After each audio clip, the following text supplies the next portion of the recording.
Good morning, guys.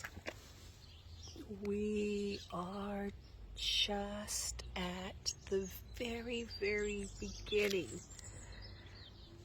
of the green. Very beginning. Very beginning.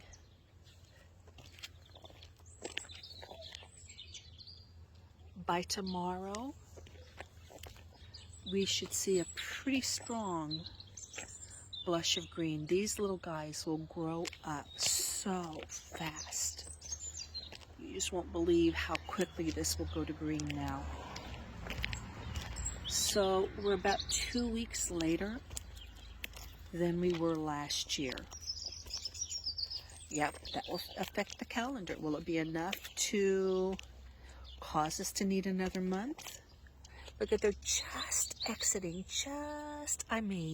these guys were probably born last night. Do you know the plants grow at night rather than in the sunshine?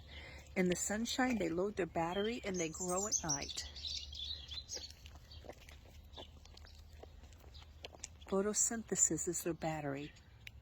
And after they've loaded their battery, and when the sun goes down and the moon comes up, they start growing.